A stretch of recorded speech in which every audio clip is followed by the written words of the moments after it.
A Páscoa me lembra quem eu sou. A Páscoa me lembra a minha natureza pecaminosa. E como Deus decidiu nos amar mesmo assim.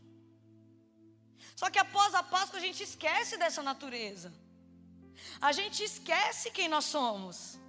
A gente esquece do confronto.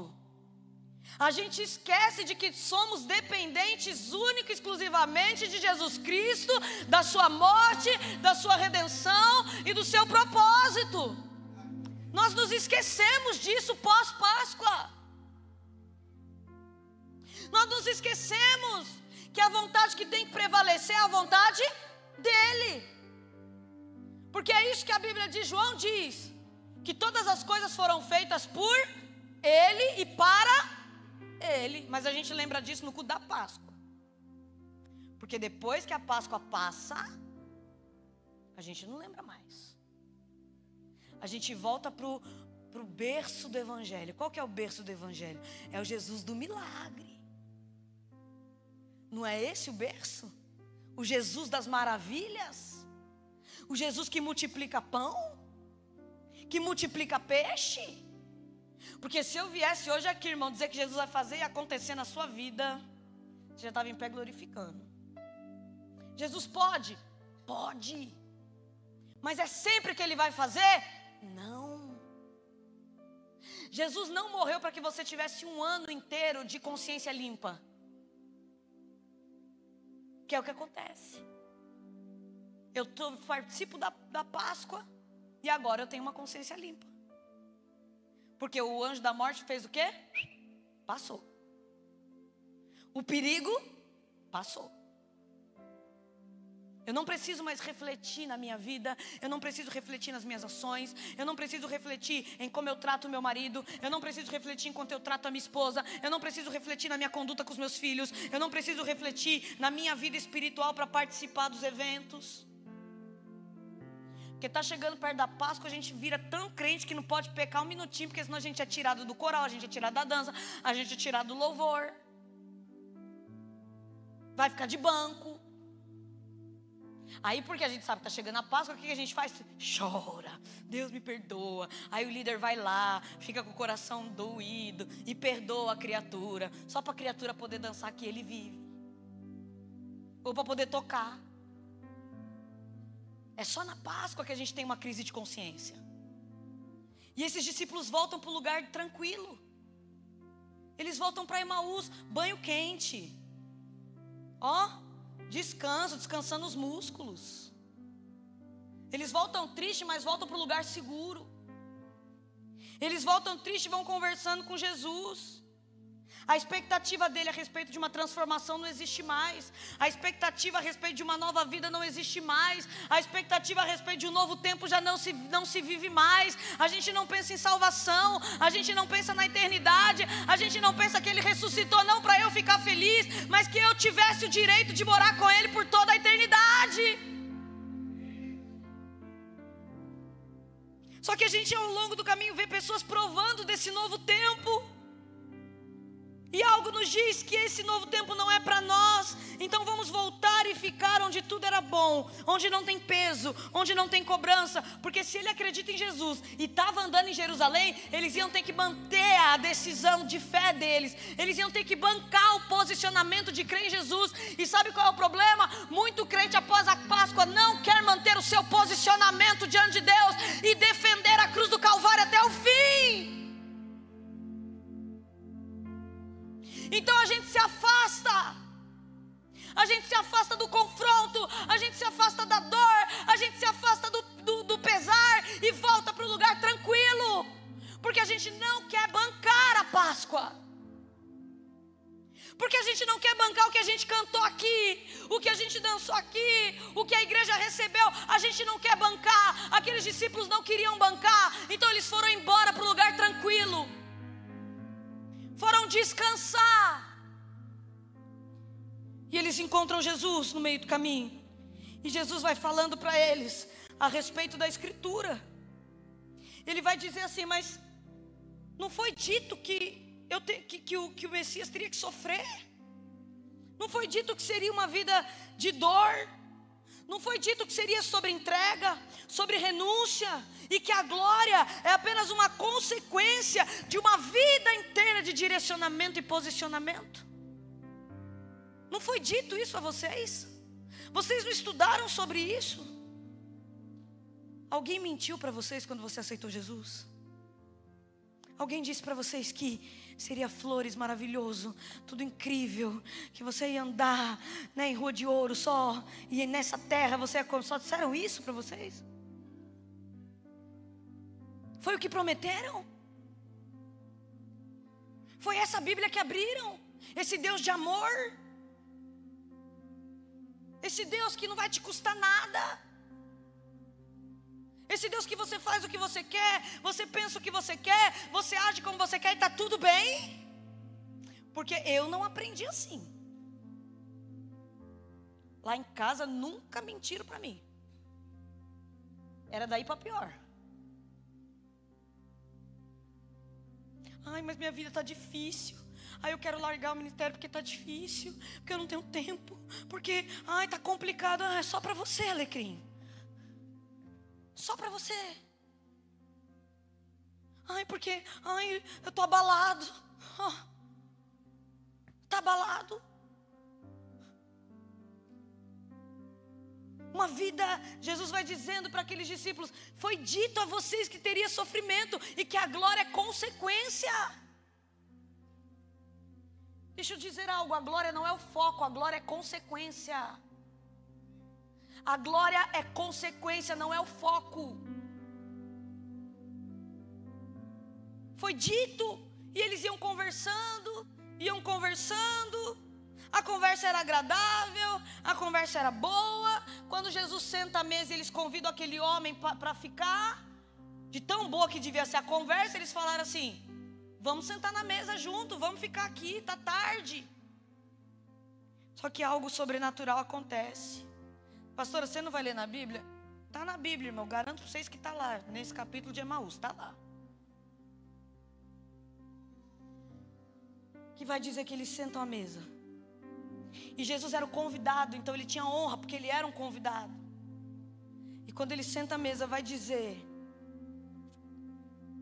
que ele parte o pão. E quando ele parte o pão, os olhos daqueles homens se abrem. E eles começam a fazer o segundo questionamento: será que o nosso coração não ardia por todo o caminho, enquanto Ele falava conosco e nos revelava acerca das Escrituras?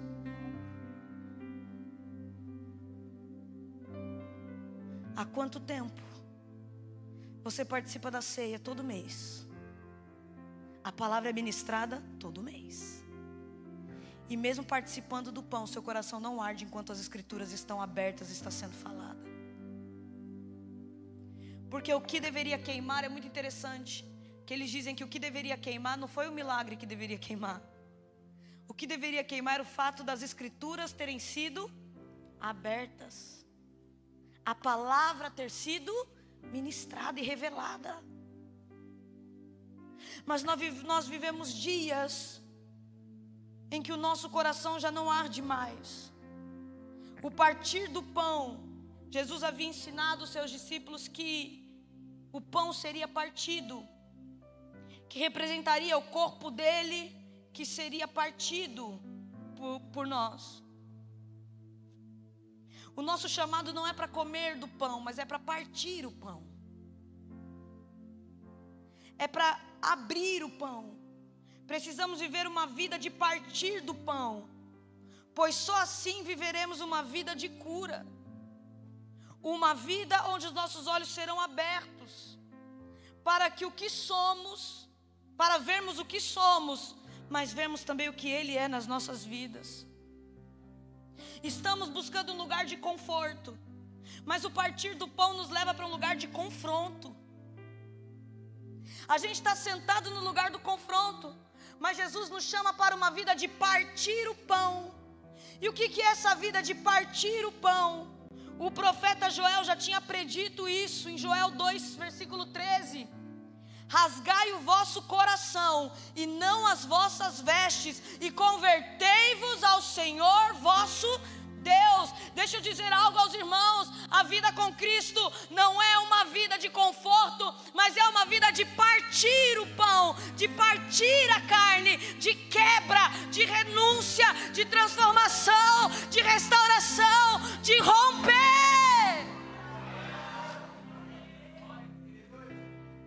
Se você serve a Deus, isso não está custando na sua carne, está servindo errado.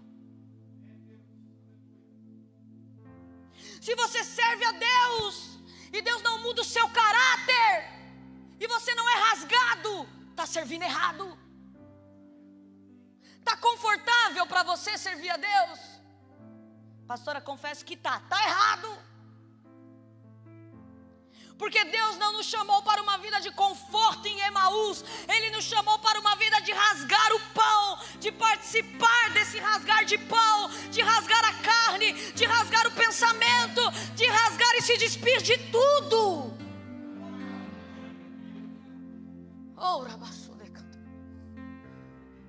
Por isso que o apóstolo Paulo, ele vai dizer: eu trago no meu corpo as marcas do Evangelho.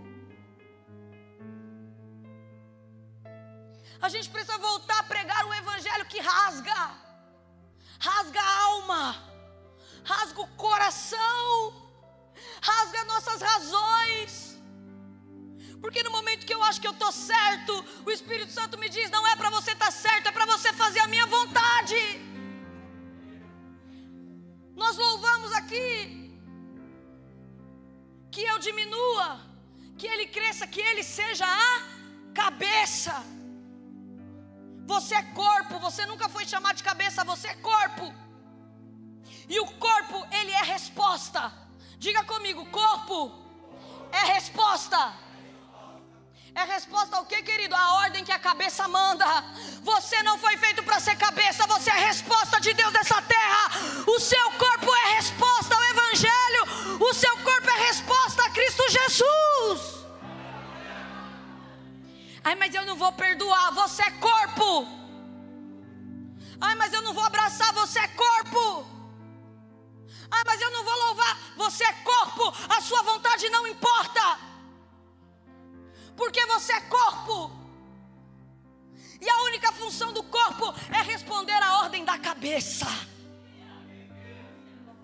Em Efésios vai dizer que Ele é a cabeça da igreja. Ai, mas está difícil para mim. É difícil, pastora. Ele não disse que seria fácil. Envolve entrega, sacrifício, envolve tudo. Porque a cabeça é Ele. Eu só sou o corpo.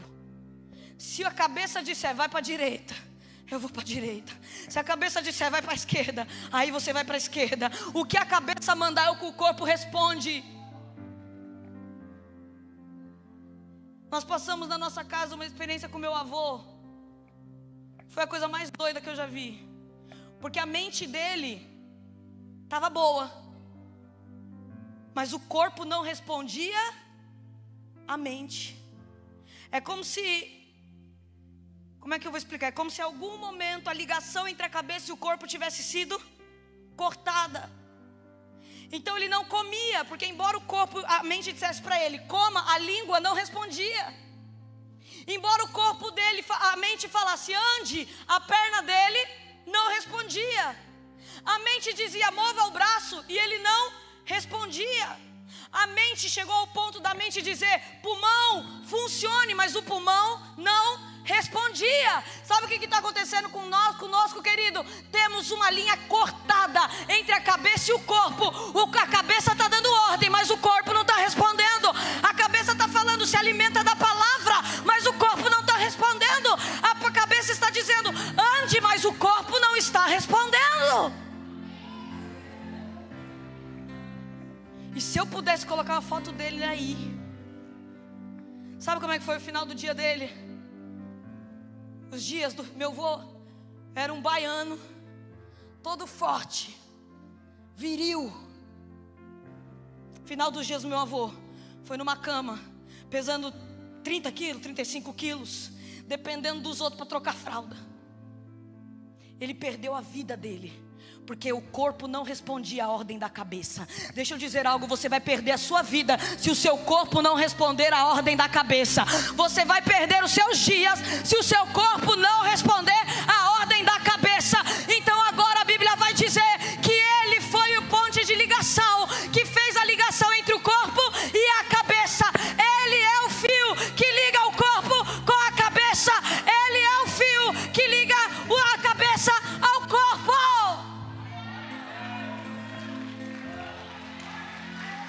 Ora, passou de canto, era baixa de canto.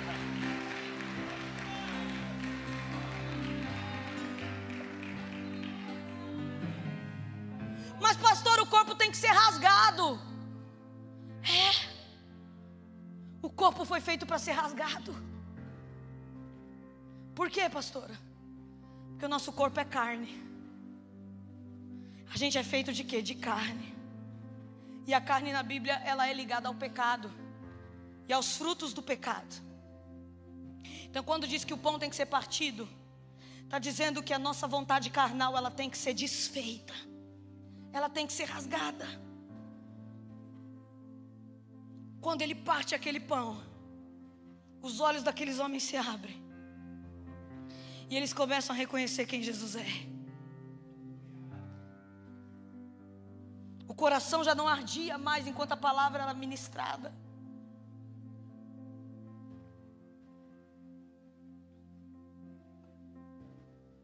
Mas quando o pão é partido, o coração queima, os olhos abrem, e eles começam a ser resposta ao que eles viveram diante de Deus.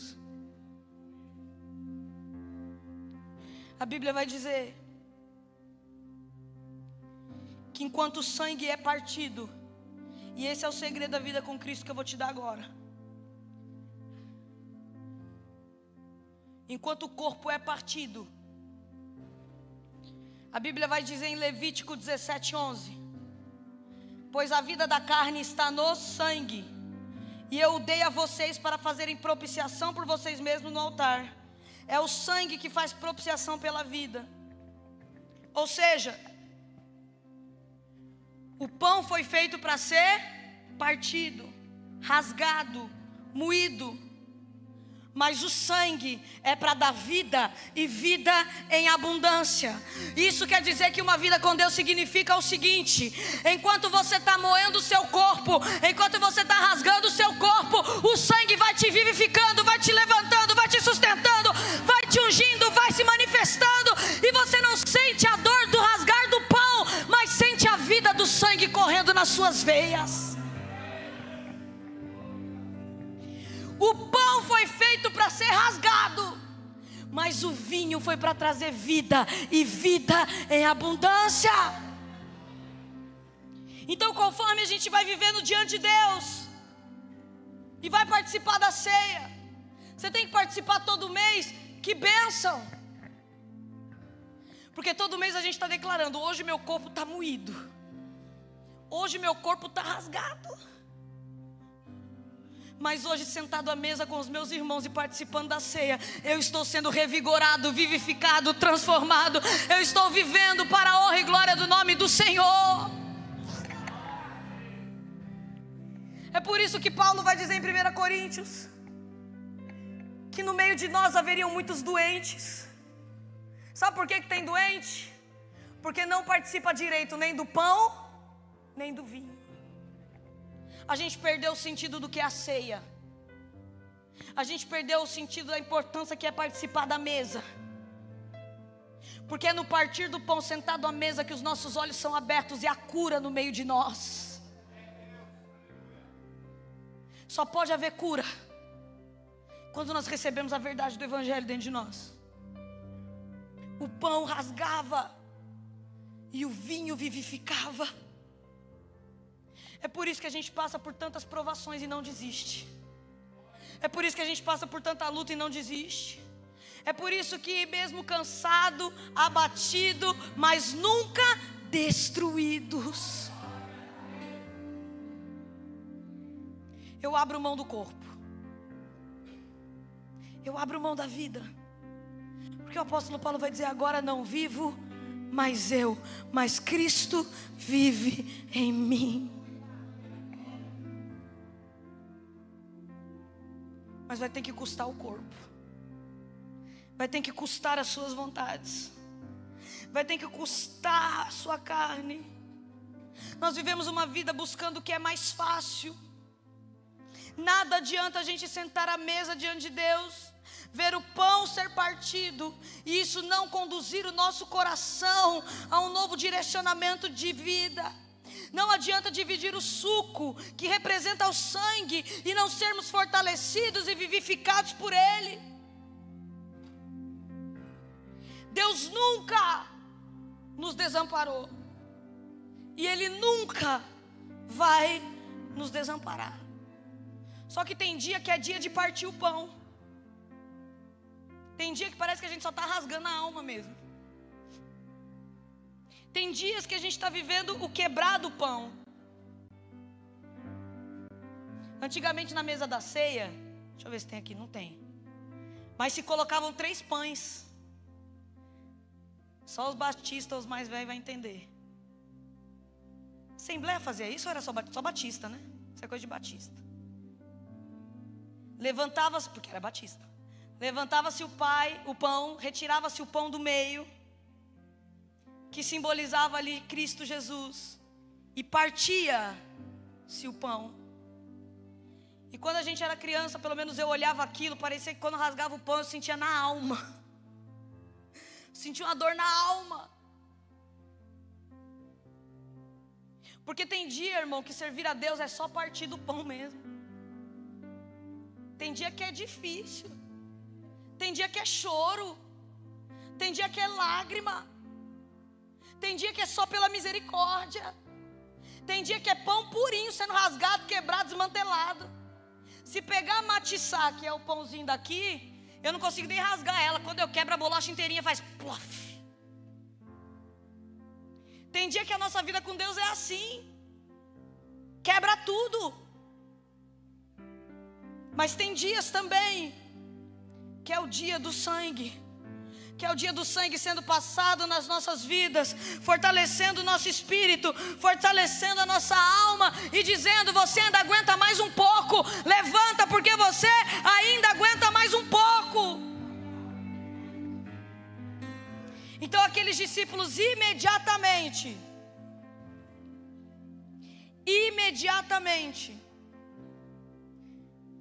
se levantaram. Versículo 33, olha isso. Levantaram-se e voltaram-se imediatamente para Jerusalém. Não foi no dia seguinte, não foi na hora seguinte.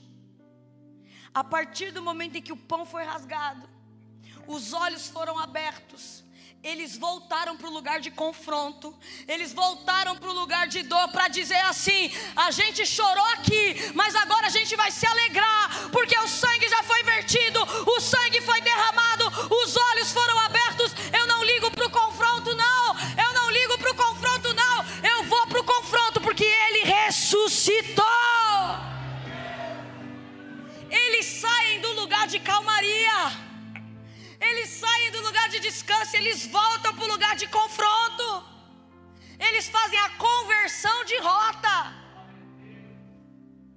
Mas vão pergunta. Eu imagino eles no caminho pensando: alguém tem que perguntar, alguém tem que perguntar, alguém precisa perguntar por que eu estou indo para Jerusalém quando está todo mundo indo para a cidade de fora.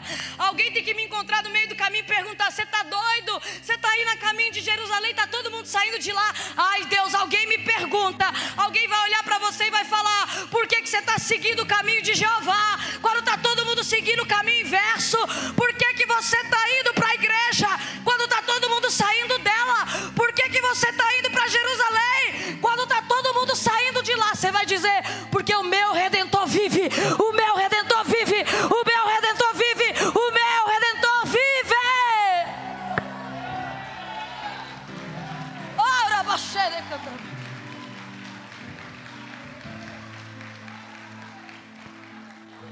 Você está doido? Você vai para lá por quê? Você não está vendo o monte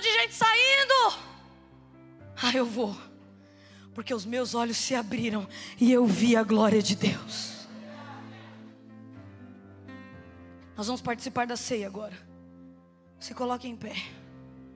Você não vai participar igual você participou durante um ano. Você vai partir a alma agora, mas vai ser fortalecido pelo Espírito. Você lembra quando Jesus te encontrou a primeira vez? Você lembra da primeira vez que Ele tocou no seu coração?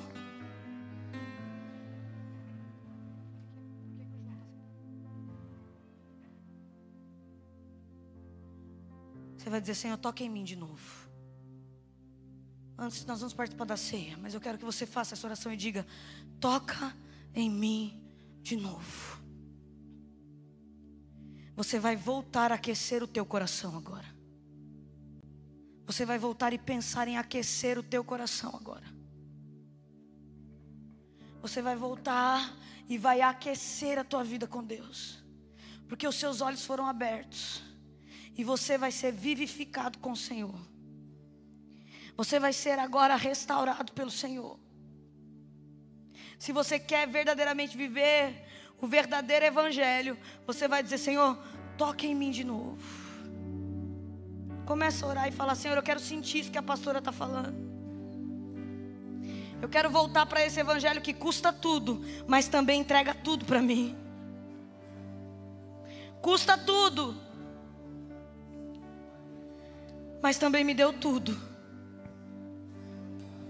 Custa tudo, mas é tudo que eu tenho. Ora, baixo de cantar a voz.